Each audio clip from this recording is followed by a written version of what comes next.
What's up guys, welcome back to my channel. Today's video we are talking about tips and tricks to help you as a food delivery driver, whether you're new or whether you've been doing this for a while. Maybe you could add some tips in the comment section. So I have been delivering food on gig apps for 5 years now. Next month will put me at my 5-year mark.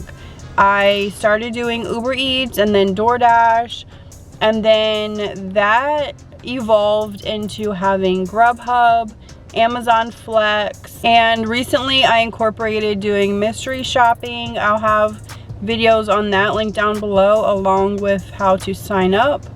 And I've learned so many things throughout the years. So the first tip I want to start out with is pretty important, especially if you do this full time, is staying on top of your car repairs. It could be as simple as getting oil changes when it is time to, getting new tires when you notice that you need new tires, or different things that are going wrong with your car to keep it maintained. Because doing these jobs, I mean, especially if you were doing this full time, you are going to put so much wear and tear on your vehicle, and in the long run you're going to realize that it's not worth the money that you are making on these food delivery apps. In my car that I'm currently driving to deliver food, my gear shift has went out 2 times and in 2 separate spots, and I had to have those repaired. Because you got to imagine, when you're getting to the restaurant, getting to the customer, back to the restaurant, like, you are putting your car in reverse park drive like constantly all day throughout your shift, and you're going to have these kind of issues.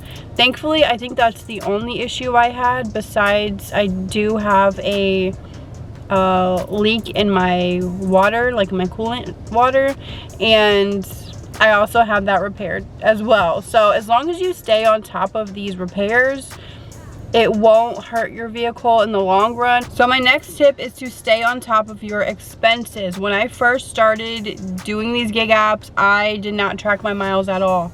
The whole first year I did not track my miles, and then tax time came and I realized I really missed out on a good chunk of a tax write-off. You could either track your miles manually, like write them down before or after your shift, or you could use other apps that help you, such as Solo, Gridwise, and you could toggle on when you start your shift and toggle it off, and they'll track every mile for you.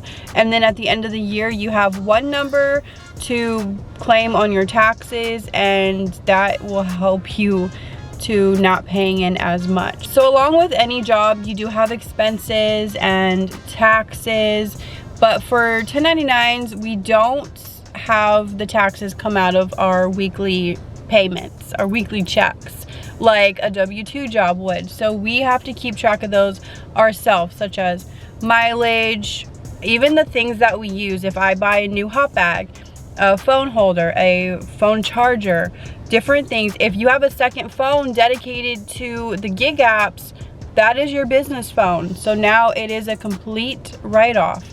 So whatever you use that is for your gig business is a write-off. So as long as you're tracking everything, you won't get hit too hard when it does come tax time. And the most expensive expense is you filling your gas tank back up from those miles that you drove delivering the food. Now that's covered with the mileage that you're going to be claiming on your taxes, but I use Get Upside. It's actually called Upside now, and you could get money back on your gas, like per mile, and that really adds up. So make sure you're using some kind of cash back on your gas.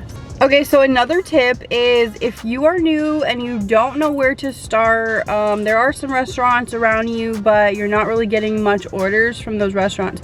Go on to the ordering app. So pretend you're a customer, go on to the customer app, whichever one you're using, DoorDash, Uber Eats, Grubhub, and see what restaurants pop up that are near you, and that will show you what restaurants that they deliver with. and there are some restaurants that they don't deliver from, so make sure you are around those restaurants. I mean, you don't have to be in the parking lot. Sometimes I could be in the parking lot and I'll get an order from that place, which is really nice.